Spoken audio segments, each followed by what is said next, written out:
સુરેન્દ્રનગરની સાથે જિલ્લામાં 1 હેક્ટરે માત્ર 5 વૃક્ષ છે, જે ખૂબ ચિંતાની બાબત છે। ત્યારે શહેરના મુખ્ય રસ્તાઓ ઉપર વૃક્ષોનું વાવેતર કરીને જતન કરાઈ રહ્યું છે, પરંતુ મહાનગરપાલિકા દ્વારા મૂળચંદ રોડ ઉપર આવેલા મોગીબેન છાત્રાલય પાસેની 42 હેક્ટર જમીન, જે ઘણા સમયથી ખાલી પડી હતી, એટલે જગ્યાના ડેવલપિંગ માટે પસંદગી કરી આ જગ્યામાં 1 લાખ વૃક્ષ અને તે પણ મિયાવાકી પદ્ધતિથી વાવેતર કરવાનું આયોજન કરાયું। સુરેન્દ્રનગર શહેરના મુખ્ય રસ્તાઓ ઉપર વર્તમાન સમયે વૃક્ષોનું વાવેતર કરાયું છે, છતાં હજુ પણ શહેરમાં પ્રદૂષણનું પ્રમાણ વધારે હોવાને કારણે શુદ્ધ હવા મળતી નથી।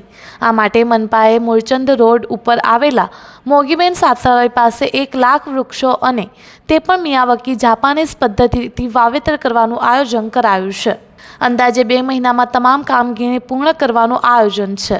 વૃક્ષોને ઉછેર થઈ ગયા બાદ અહીંયા ઓક્સિજન પાર્ક પણ બનાવાશે।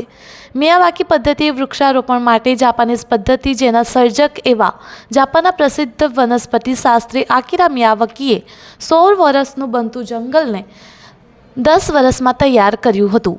પ્રસિદ્ધ પર્યાવરણ પ્રેમી દેવવ્રતસિંહ મોરીએ જણાવ્યું કે જિલ્લામાં લીમડો, પીપળો, વડ, કણજી સહિતના વૃક્ષોનું વધુ વાવેતર થાય છે અને આ વૃક્ષોને આપણી જમીન અનુકૂળ છે। લીમડો દિવસમાં 180 લીટર જેટલો ઓક્સિજન, પીપળો 200થી વધુ લીટર, જ્યારે આંબો 140થી 150 લીટર ઓક્સિજન આપે છે। એક વૃક્ષને પરિપક્વ થતાં 3 વર્ષથી 5 વર્ષ સુધીનો સમય લાગે છે।